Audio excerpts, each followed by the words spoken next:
Peak News. I'm Chaim Goldman, the Watchman. Happy to have you joining us here on this Monday as we start our second week back on the air. Hope you tracked with us last week as we had sort of a whole week of origin shows highlighting the people who are putting the Peak on here at Salem, including, well, me, Jordan Baldwin, our investigative journalist, a bunch of our interns, and of course, Jim Miller. So check out those podcasts at thepeak.news/podcast. Today is October 7th, and so we are doing a memorial program for October 7th for a lot of reasons. One, because it's my show, and I'm an American-Israeli Jew and Messianic Jew, and so I'm in the middle of all of this. And a year ago on October 7th, I think it was a shock to all of us, but especially when you're a citizen of the country, you know people over there, and your heart is for the God of Israel.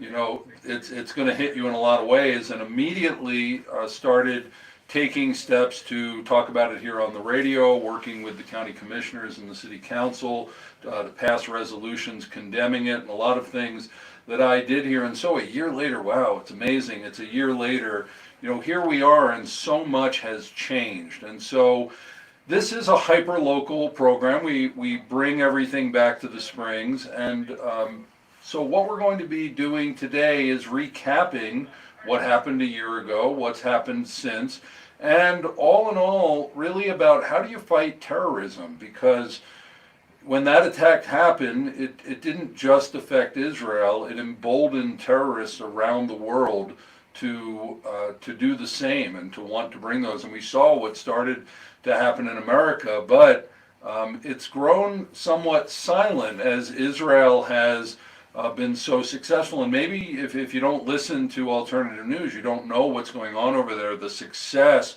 in dismantling Hamas in Gaza, in dismantling Hezbollah, in going after the Houthis in Yemen, going after Syria, and also and Iran, now with Iran attacking last week, Israel, and Israel deciding what to do, as well as terrorist attacks happening within Israel. Israel is fighting a 7-front war, including in its own country, where there are those who come in from the different Palestinian areas, Palestinian Authority, to work and committed a terrorist attack or committing terrorist attacks within Israel. And at this time, this is known as the Days of Awe, the days between Yom Teruah, the Feast of Trumpets, and Yom Kippur, the Day of Atonement, is an incredibly holy time of year, a time of repentance. And now Israel today mourning, remembering October 7th with the, somewhere between 1,200 and 1,400 killed, hundreds taken hostage that have not been returned, many that have returned, and they've returned dead. From there, this is an ongoing situation. And so how do you fight terrorism? Well, we as Jews have been doing this, fighting this for thousands and thousands and thousands of years. And it's hard to do when you have a feckless West that is continually telling you to appease, clearly not understanding the enemy, because the enemy cannot be appeased if you know anything about the enemy. And so last year, before the Peak was even on the air, as soon as this happened, I called my good friend Mohamad Faridi of Iranian Christians International, a ministry based here in the Springs, and said, hey, let's come on the program that I have and talk about this. And so it seemed fitting a year later, especially with Israel right on the brink of possibly war with Iran, is to bring Mohamad Faridi in and spend the hour doing this tribute and talking to him about what happened and what's happened over the past year. Mohamad, welcome to the Peak again. Thank you, Brother Khan, for having me.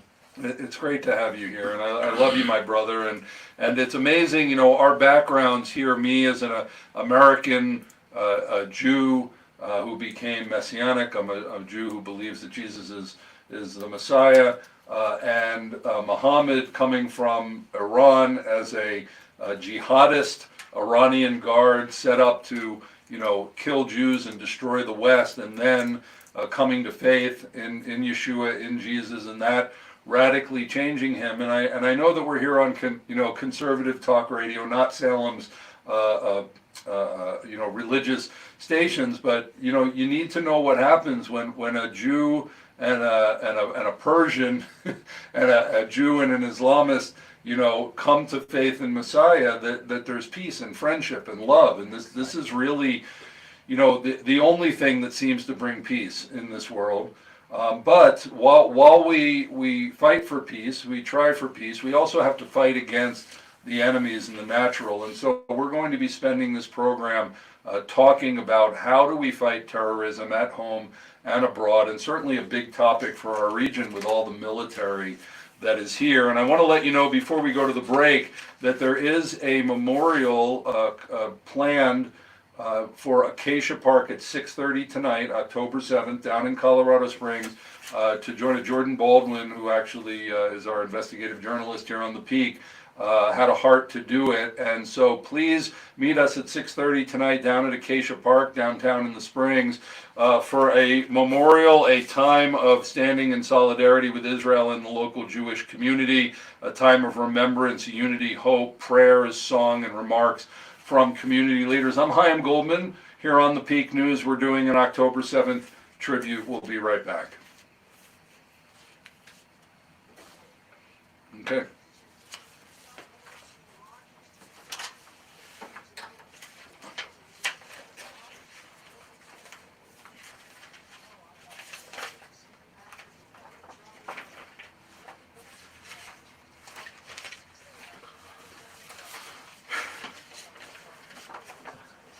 You have a little tape. What? A little tape. Anyway.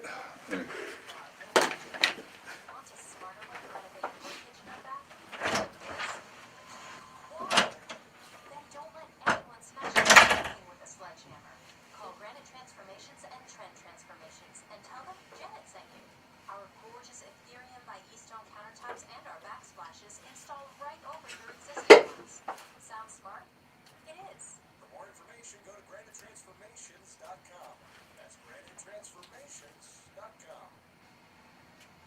Aloha, Aloha Spring. I'm Jason C. Scott, founder and director of PA Lending and Task Force Mortgage, powered by Cross-Country Mortgage. I'm proud 20 years with our U.S. Army Combat Vet. Whether you're a veteran, first-time home buyer, or looking to refinance, it's here to serve. Okay, I gotta mention sponsors on our Facebook.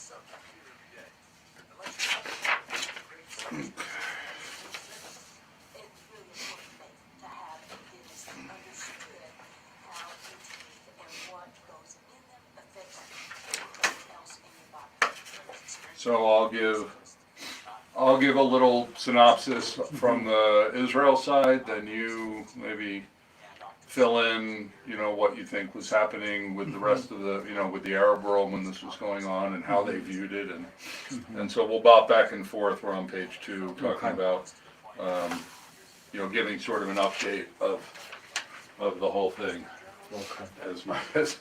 as quickly as we can in about 8 to 10 minutes. Okay, we're back. Yep.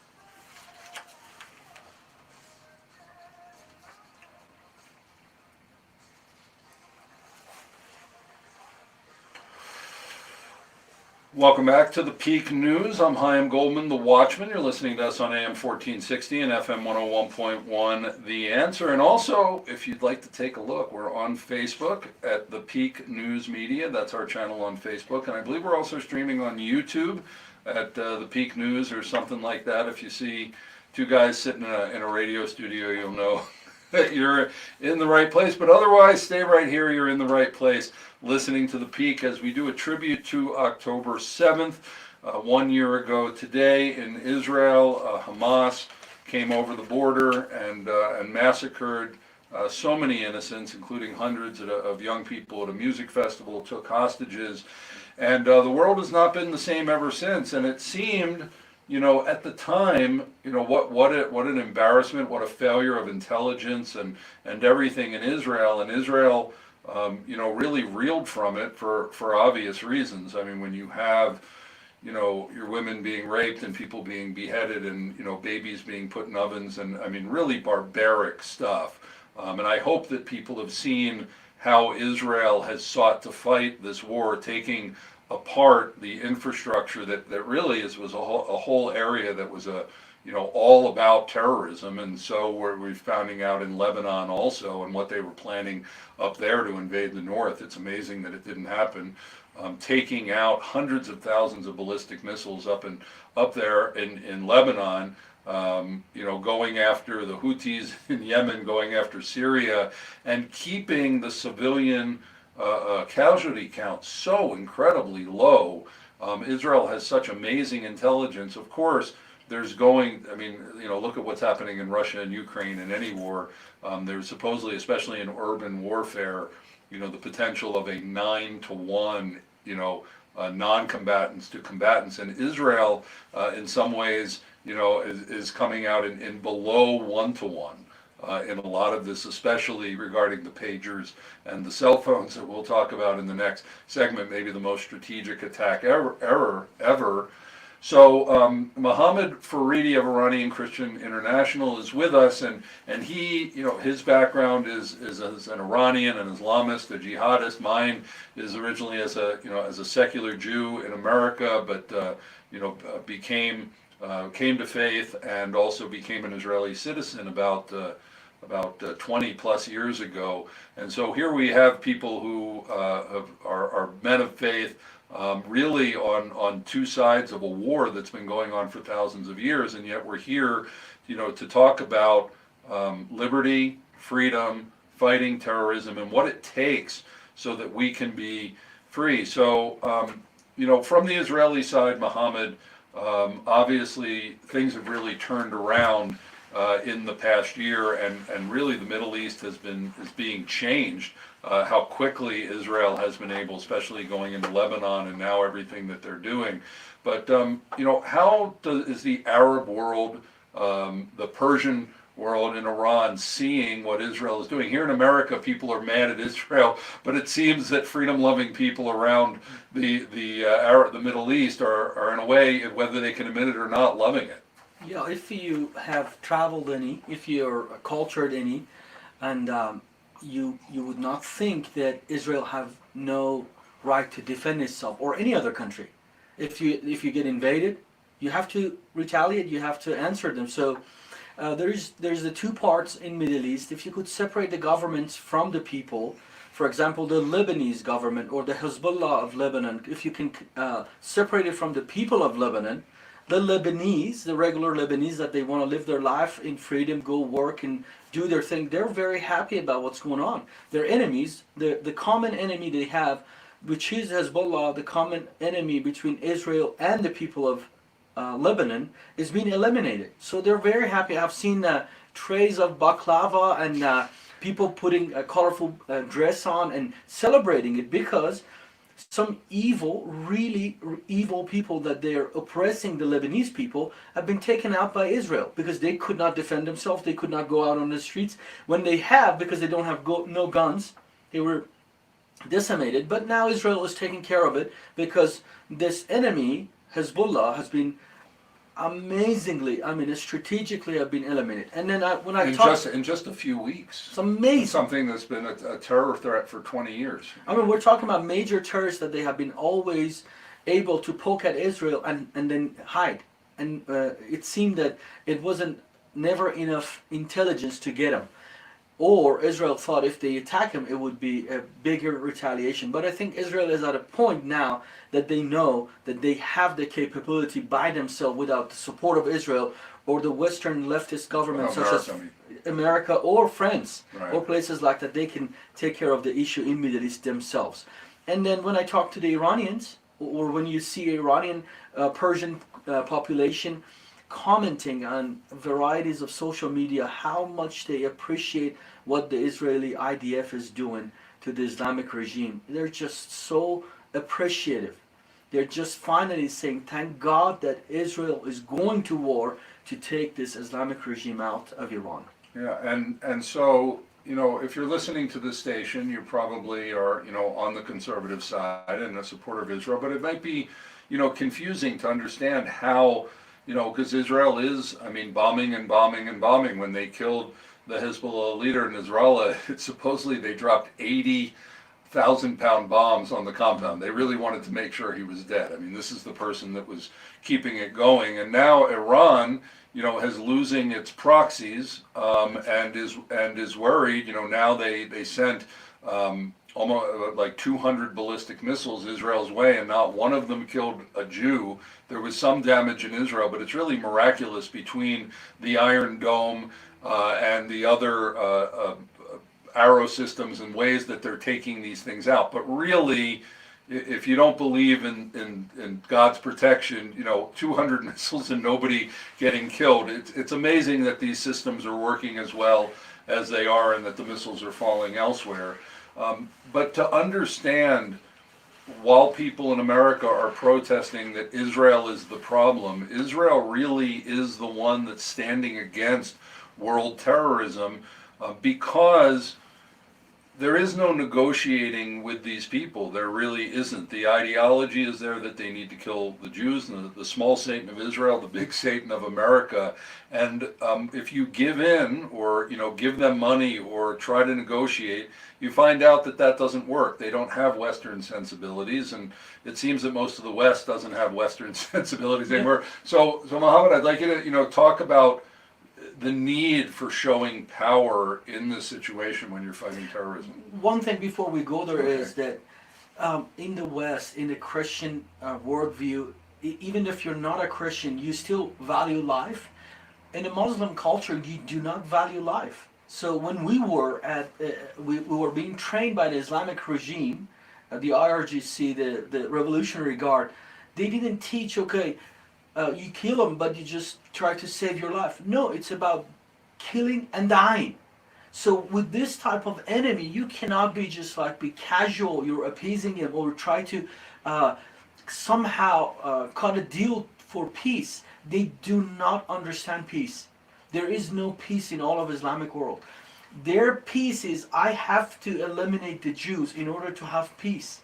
They think Israel, the Jews, are causing this disruption in Middle East. If they think if I'm eliminating them, we're going to have peace. So how are you going to cut a peace with people that they think like that ideologically? They are they are marinated in this hatred for the Jews for centuries. And now they have now they have with the missiles and nuclear weapons and all sort of things, we have the capability. I think what Israel is doing is absolutely necessary to do. So when we come back, well, we're going to be talking about quite a few things over the course of the hour, all around, you know, defeating terrorism, because this is something that we have to look out for here in our own country. We have no idea, with so many that have come over the border and so many that were already here, you know, what could happen in America, and understanding that what happened in Israel could happen here, but what Israel is doing to fight it is something that we have to think about fighting also, because this is how you fight things. When I come back, I'm going to be talking about the exploding pagers that Israel employed in Lebanon. We'll be right back with the peak.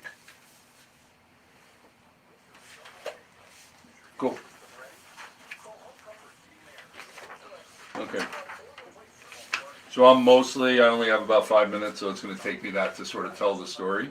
But there'll probably be like 1 point for you to comment for 30 seconds. But then when we're on segment 4, that's where I'll more be asking you and getting your responses. Sure. There. Family-owned and operated business with a trusted reputation. Based in the Peyton Falcon area, they serve all of El Paso, Teller, and Elbert County. Home comfort installs and services all types of Keep furniture, writing me what's going on there. as well as full house air purifiers. For more information and to quickly book an on-site visit ad-free estimate, go to homecomfortha.com. Join their club membership and get I sent it to your email AC system. That's homecomfortha.com. as an attachment. Heating and air. Where, if it's not Period. there, Please check your spam if you don't see it. you want to write a book, but where do you start? Let me tell you a secret. Not every author needs to be a writer.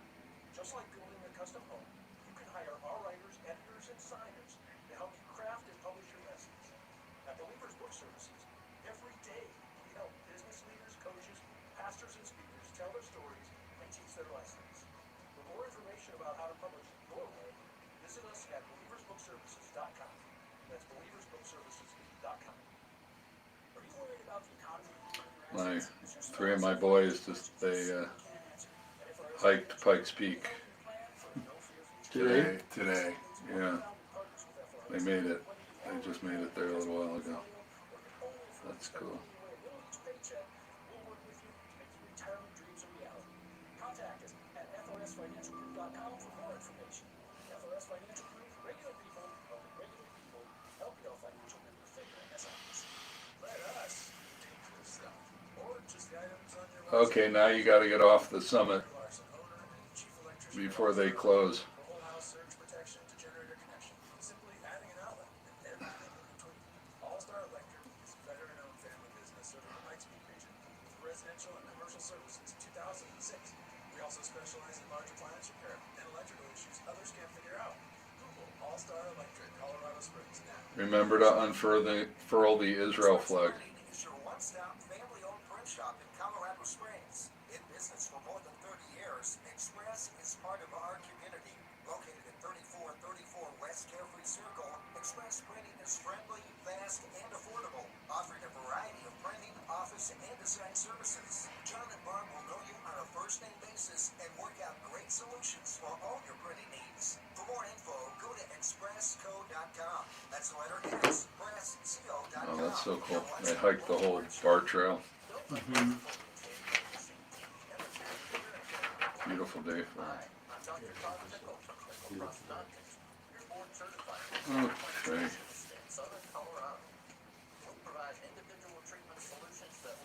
Can the people in Israel carry guns? It's very restricted. You have to be like over the green line. I mean, if you're army, they do, but Like that's it's hard to. self-defense, yeah. I wish they would.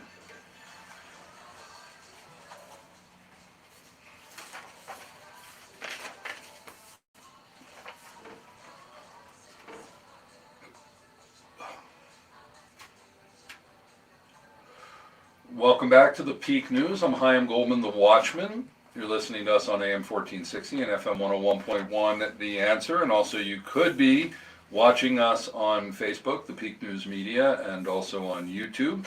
As we are here in the studio, I'm here with Mohamad Faridi of Iranian Christians International.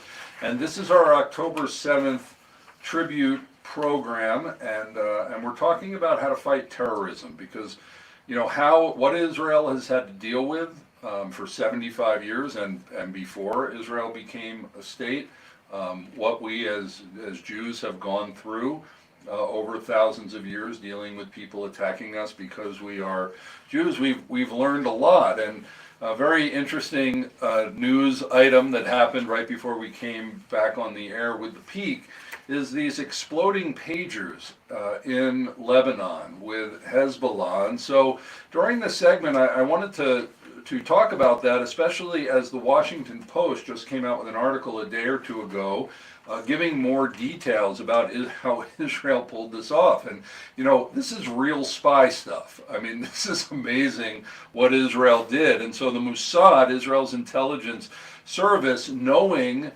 that Hezbollah up in Lebanon, this giant terrorist organization funded by Iran, with hundreds of thousands of ballistic missiles and tens of thousands, maybe hundreds of thousands of fighters, that are threatening to come across the border. And part of what they found out now that Israel's gone into Lebanon, they had huge tunnels, and they were going to do an October 7th version on a much bigger scale in the Galilee, coming across full-blown army and taking over the cities up there, and of course butchering the people, as that is what this type of army does. But it seems that Israel, knowing that Hezbollah was trying to stay away from on the cell phones because they knew that Israel could tap into that back in 2015, Israel began covertly selling Hezbollah booby-trapped walkie-talkies with hidden explosives in that. And then several years later, and if you think about it, people sitting around a table going, what would happen if we could take pagers, because they're going to want to get pagers, and that we would manufacture pagers with explosives in there. And so Israel, through a shell company, I think possibly in like Bulgaria or something, working with a Taiwanese company in technology, and someone in Hezbollah who they already trusted, went and pitched them on selling them 5,000 pagers. And Israel manufactured these pagers so well that even with X-ray you couldn't tell that there was an explosive in it, and that actually that it was they sold it to them as very rugged, and that it would be in a war zone, and that Hezbollah actually bought 1.6 million euros, which is around about $2 million or something, paid Israel for these pagers years ago, and then at least 3,000 of them were distributed around. Even thinking that possibly the helicopter that came down, they're saying now that he may have had a pager and they exploded at the Iranian president who was killed, that the helicopter fell out of the sky. And so a couple of weeks ago, they were planning to do it at some point when war started, but it seemed like maybe someone figured out that there was explosives in there, and they had set it up for the encryption that you had to push 2 buttons at the same time, so you had to have both hands on the pager. So it was designed to blow the hands off of the people, and then a couple minutes later, if they hadn't pushed the button, they exploded it, and it went off in the pockets, literally blowing the you-know-what off, circumcising in a way, taking the genitals off of them, and injuring thousands of Hezbollah operatives in a very strategic strike that basically took them out, and the people around them, not a lot of people died, but it took them out of the fight, and also was very low on hurting anybody else, even family, because it was a small explosion. The next day, they then decided to explode those walkie-talkies, which were much more powerful, took out cars and some buildings that they had put there almost 10 years ago. And so, it is tragic. Whenever I say this to people, everybody, we get this weird smile on our face because they're like, that's brilliant to sell them the pagers to do this. At the same time, people are injured, people are maimed, people are hurt for life, and that's very sad. But they're also part of a terrorist organization that was dead set on destroying Israel. And the level of strategy to be able to do this, I mean, again, real spy stuff over the course of a decade to figure out how to do this is absolutely brilliant. And this is what we have to do, folks. To fight against this kind of evil, we have to be incredibly strategic. When we come back here on The Peak, we're going to be continuing talking with Mohamad Faridi about what's now with Israel and what's now with Iran. And these pagers are not in the hand of normal people. Right. They were only given to the Hezbollah operatives. I mean, that's what made it. It's They not- knew it was. It's not like you would, distribute pagers to low level. Right. This was high level people in Hezbollah that now they're. Even the Iranian ambassador, right? Had one, and Imagine. Okay, so we're on page 4. Mm-hmm. I'm going to talk about the event tonight. We'll get the page for that.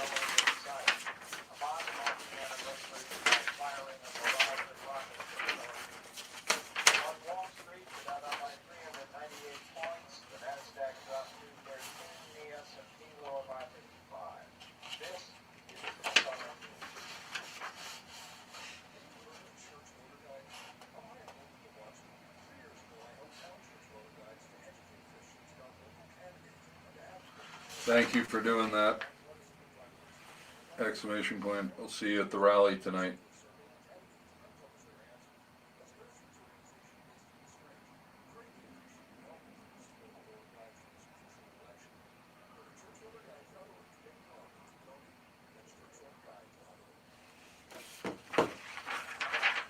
Okay.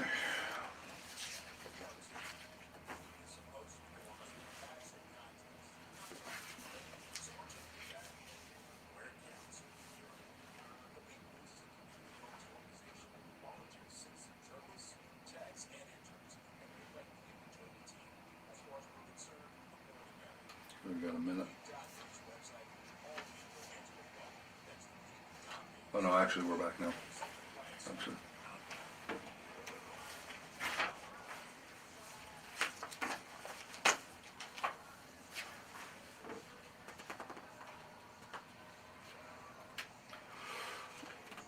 Welcome back to the Peak News. I'm Chaim Goldman, the Watchman. You're listening to AM 1460 and FM 101.1, The Answer. And we are doing our October 7th show because it's October 7th, a year ago. Massacre in Israel. Oh, how things have changed in this world because of that, including the successes that Israel has been having just really over the past month. I mean, it was really slogging it out in Gaza to take that apart, and they've successfully done that. And then they decided it was time to start going against Lebanon, which had to Hezbollah in Lebanon, which had launched some 7,000 to 8,000 rockets over the course of the year. Nobody seems to talk about that. And then Israel had exploded the pagers on them, and now going after the Houthis in Yemen, going after Syria, and also now the world waiting as Iran tried to send some 200 ballistic missiles at Israel last week, and now Israel is deciding how to respond and when to respond. The thought is they will take out oil infrastructure, possibly nuclear, and of course the United States and the West is saying that Israel, should stop and calm down, but no one would stand for this. We have Mohamad Faridi here of Iranian Christians International, and we're going to be talking about where does this leave Israel, where does this leave Iran, and where does this leave America in this segment. But I wanted to let you know and invite you, there is a candlelight vigil happening tonight downtown in the Springs at Acacia Park, 115 East Platte Avenue at 6:30 tonight. Remembrance, unity, and hope, including songs, prayers, and remarks from community leaders standing in prayer and solidarity with Israel and the local Jewish community. So this is the Springs way of coming out and doing that. And so please come down to Acacia Park at 6:30 tonight for that if you are so inclined. Mohamad, let's just start with where do you see Israel's position? Where they're fighting on 7 fronts, one of them being internal terrorism. There have been some terrorist attack against civilians just over the past week in Israel, but Israel is now poised. I asked you back, 9-10 months ago, what should Israel do? And you said, take out the leaders, one by one, strategic. So somebody heard you because that's been it. And, Hezbollah is basically gone. The whole leadership of everything is gone. Hamas basically gone, although we heard that Sinwar, who they thought might be killed, there's been some contact now that he is still alive. But everybody's sort of going into hiding in the way that Israel has been able to sow. The level of intelligence that Israel has is amazing to do these strategic strikes. Where do you think Israel is right now? Not prophetically, but strategically. So I believe Israel is dealing with the tentacles of this octopus, which is the head is in Tehran. It's the Islamic regime of Iran. So they're getting rid of the hands of this octopus, and which is the Hamas, which is the Hezbollah, which is Syria, which is the Houthis. I think when that is done, they will go after Iran and the head inside Tehran. I'm hoping that as an Iranian, that would be the deal, because a lot of Iranians, a lot of Persians praying and begging Israel to do this, because then they can join Israel to get rid of this regime that has been oppressing them for the past 45 years. For a very long time. And it seems like, the protests against Israel have gotten pretty quiet because, one, they've realized nobody's listening, Netanyahu's not listening to this anymore, and that Israel is going to do what it needs to do because it has a a once in a lifetime opportunity now, especially with Iran attacking, that Israel now has the political capital to go after Iran because it's not proxies anymore. Iran sent 200 missiles. What do you think? Do you think that there's, would it be a war between Israel and Iran, or do you see this as something that would happen, go down rather quickly? I think it is. It is going to, because what the pattern is set for the last enemy, the most important enemy, which is the financier. Even the protests here in Colorado Springs, you know that Iran is financing these. So they said that he's saying at the college campuses that we saw last year and around that Iran is financing these protests. They first brought the people, imported them through the southern border, and then they financed them to do all of this. The students in any college or university campuses, they need some sort of leaders to do these things, and we saw it in the encampments and so many other things that those are not the students. They're much more, they're outsiders that are coming in Boston. So when Israel started attacking Hamas, Hezbollah, and all of the hands, the Houthis, then the finance of Iran to go to the protests was getting a more use to going to those areas instead of inside Iran or in Middle East than coming to America. That's why I think the protest has been quiet or silenced too, because the finance is much needed there now than being shipped into America. Well, and certainly the attention. So what does this mean for Iran and the Iranian people who have been under this regime since, 79? Right? Yes, since 1979, when the Islamic Revolution succeeded and this Islamic regime has taken power, Iranian people have been oppressed. And now they see the chance, they see that Israel has the opportunity so effectively because they took the Hamas leader in IRGC's hotel in Tehran. They know that they have the intelligence and the capability, and they're hoping that the Ayatollah is the next. The Ayatollah Khamenei of Tehran or Iran would be the next, and then we have of course, the outside attack, and then the Iranian will be revolting and taking this regime out once for good. So do you see the Iranian people rising up at some point? Very much, and in support of Israel. That's amazing. If you think about it, everybody thinks that that the Arab people and Persian people, that they hate the Jews and they hate Israel. This really is Islam, and you as a former Muslim, you comment to that how this really is a darkness over the Arab and the Persian people and others around the world. Prior to Islam, Persians supported the Jews.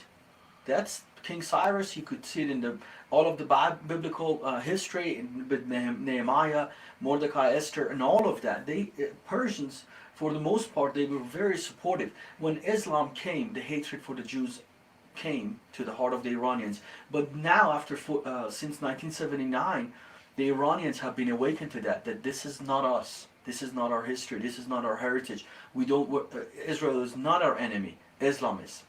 So let's bring this back, as we are, we've been spending the whole, time over there, but this is supposed to be a hyper-local program for the Peak News for the Pikes Peak region. Let's bring this back to what this means for America and for here in our region, especially with all the military. I mean, this is worrisome. This is, World War III type stuff. Certainly people are pulling out the prophecies and seeing, with Russia and China and all of this coming together. But what do you think this means for America, the situation as it stands, how America is acting, and for Israel to be fighting back even when America says don't? For evil to triumph, good people, conservative, good American people have to stay silent. So do not be silent.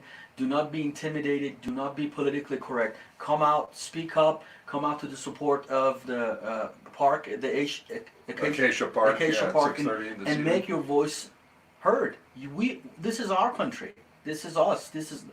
We're not going to turn it over to the left. We're not going to turn it over to the Islamists, to Jew-hating, abortionists, and tree huggers. We're not going to do that. Come out and let your voice be heard. Did you say tree huggers? You're meaning ultra-liberals? Because really, when you see the difference between, freedom that we're supposed to have here and what's happening with Marxist takeover in this country, really all of these movements are Marxist destabilizing movements in order to bring down America. That's what's going on with the with all of the, we knew this from day one, opening up the borders. Now here we are, just right near the election, and all of this of no voter ID, of all of these people who could be voting, and we don't even know who they are. Millions, tens of millions that have come in, and with that, bad actors that are here in this country.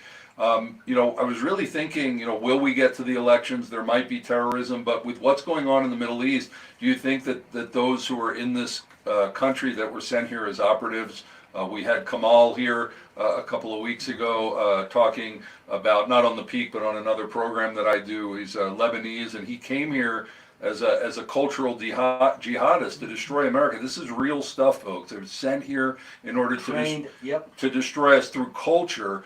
Do you think that what Israel is doing right now and the successes right now, that this is quieting and shutting down those operatives? Discouraging these people tremendously. And of course, if they attack Iran and especially removing this regime, the finances would dry up. So if you don't have finances, you have to go get a job. You're not going to be changing cultures or committing jihad, because the finances, the love of money is the root of all evil. That's what's motivating them. I think more than ideology. Very much. That's the truth. The ones who come here. Because they get to live in the West while they're also trying to destroy it, which is very strange. Very strange, yeah. So in the next segment, we're going to talk about other ways, that you think of how do we fight against Islamic terrorism here in this country. But as we're finishing up, what do you think the situation is here in America right now? Where do we stand as someone who comes from a tyrannical country? I'm hopeful. I'm seeing that with what's happening in the Republican Party and the alignment and the bipartisan, that the RFKs and Elon Musk, the people that they have always been Democrat, voted for the left, now they're coming alongside a populist. I'm seeing hope. And I believe that this election will change everything for good, if it is fair. And if people vote. So we want to encourage you to get informed. And to vote. I'll do right now, a plug for church voter guides. I've been working. I'm pretty exhausted right now because not only doing a radio show, but I put out this voter guide that coming this Sunday on churchvoterguides.org. We will be releasing our voter guide for El Paso County. It will also include very important ballot initiatives that are going on here that may be more influential than those who we elect into office. Very important ballot initiatives. So get informed, do the research, all the different voter guides, find things out, and more than anything, get out and vote in this election cycle. I'm Chaim Goldman, the Watchman. We're doing an October 7th tribute, and we'll be back talking about terrorism in America and how to end it. Okay, so what points do you want to do? We have about 5 minutes to talk about fighting terrorism in America. What do you think will be the effective things that we can do as citizens? Us? vote for Trump. Vote for Trump, and then be aware of what's going on, of course, and then support Israel. Yeah, what's my 5 timing? minutes and 10 seconds. Okay, so he's a little short. So at be out by 5:10. Okay, thank you.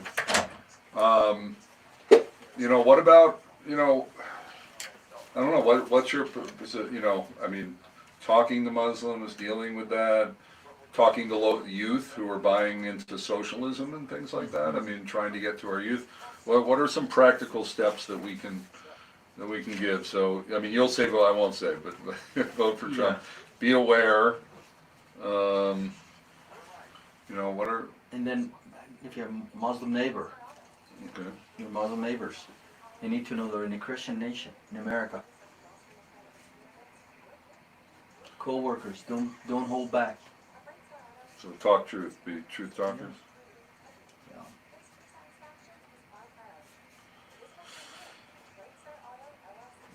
And then if you see something, say something. If you see suspicious activities.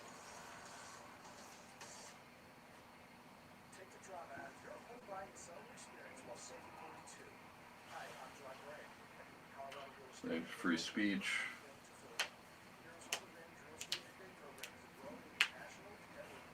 First Amendment, Second Amendment. No, in these other countries, the people are disarmed. They already are. Yeah, in Israel, it's a sticky situation because they obviously would like, I would think, to give more weapons to the the Jews, but how do you how do you have a law that says, if you're not Jewish, you can't have it? I mean, it's sort of sticky, but if they had been better armed on October 7th, or any day, yeah, those people on Yeah. the subway, on the train. right? No, and so they have to wait. But there are a lot of army out there, but it And does you take see time that to the respond. enemy, the bad guys, always have guns. Why wouldn't the good guys don't have guns? That is the problem. No, I don't know. I don't know why. I've never really looked into why Israel has this policy, and you can get them if you live in the settlements and things like that, and they tend to have armories, that they can go to, but people are not carrying on their own unless they're specially licensed. So, Yeah. okay.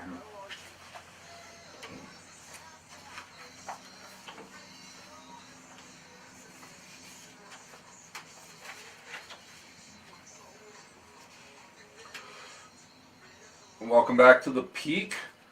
We're doing our October 7th program, memorial program. I'm Chaim Goldman, the Watchman, and I have with me for the whole hour my good friend Mohamad Faridi of Iranian Christians International, a ministry here in the Springs. Mohamad comes from Iran. I lived in Israel for almost a decade. I'm a dual citizen, and so we've been talking the Middle East, and in this last segment, I want to talk about practical things, as we always like to do practical things. What can we do locally in order to fight against terrorism? Because this is not ending. This is not stopping.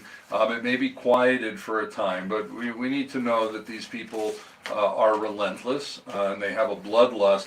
So, Mohamad, what are some things that we can do here locally? I mean, certainly come down. Tonight, we're having an Acacia Park at 6:30 tonight to come down, local citizens, to memorialize what happened a year ago, and it's going to be a candlelight vigil and speakers and everything. So come out and be heard. But what are some things that we can do locally to push back? As you know, as a former jihadist, what the mindset is. What can we do locally in order to push back and safeguard our community against terrorism? When I lived in Iran, my vote didn't really matter. No matter what it was, whoever you vote, there was a selection, not an election. Seems like maybe here too, unfortunately. Unfortunately, Yeah. but I believe still we have that choice. We have that right, freedom here in the U.S. So the minimum as a citizen you can do, you can vote, and vote for people that are standing for freedom. I make it easy. Vote for Trump.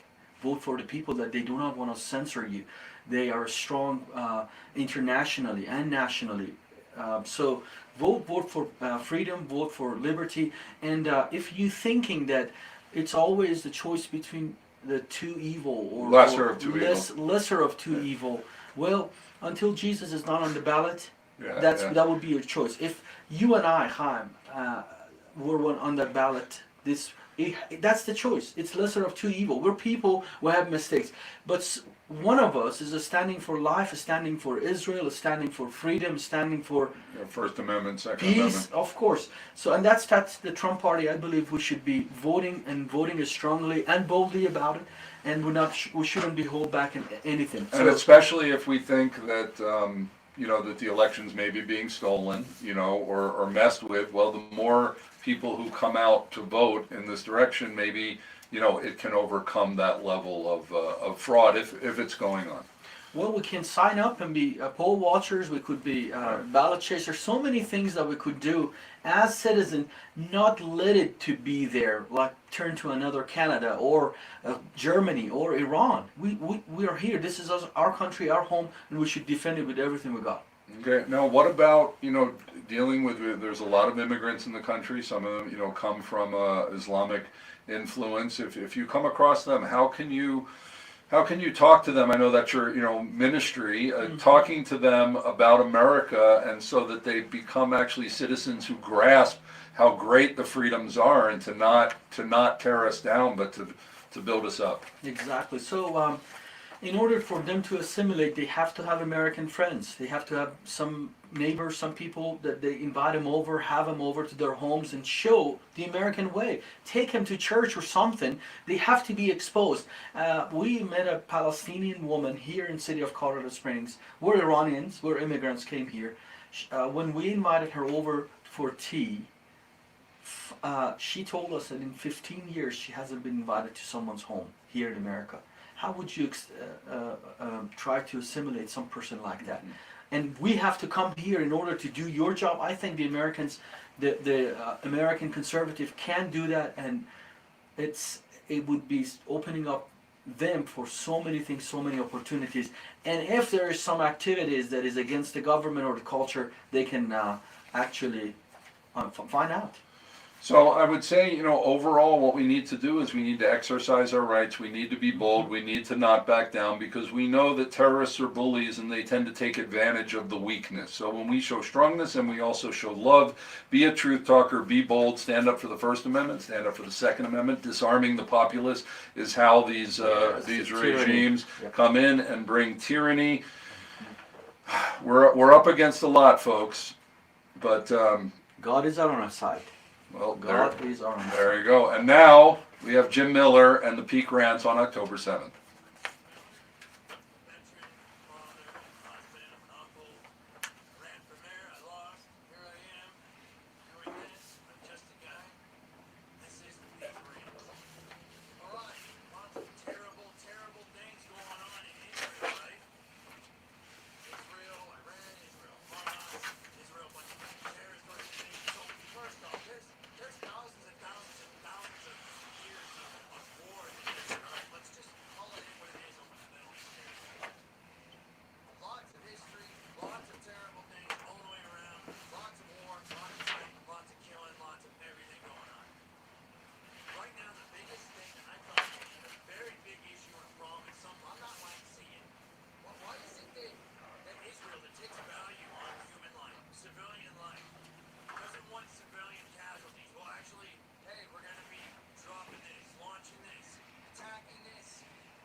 So I only have a couple minutes to close, so I'll thank you, and you can make, if you want to make about a, 10-second or 15-second final statement.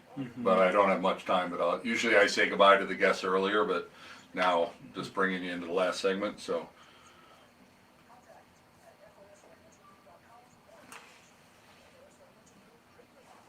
No, are people watching? I'm gonna go tap the keyboard there. It doesn't shut off.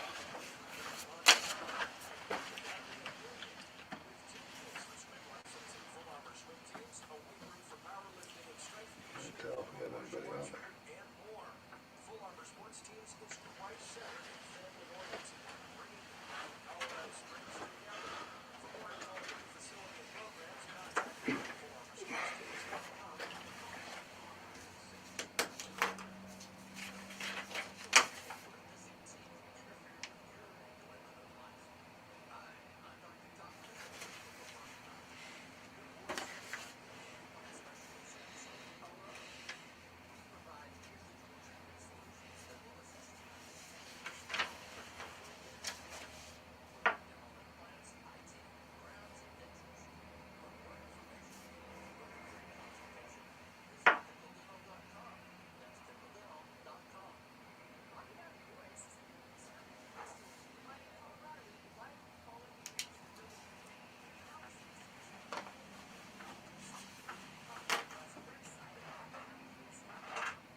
Thank you for joining us on the Peak News on October 7th. A solemn day, but a day of hope, a day that we should be looking forward to.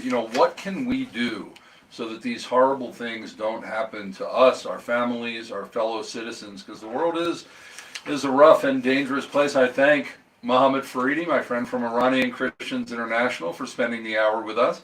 Thanks, Chaim, for having me. Ooh. Thanks, Chaim, brother. Thanks for having me. I appreciate the time.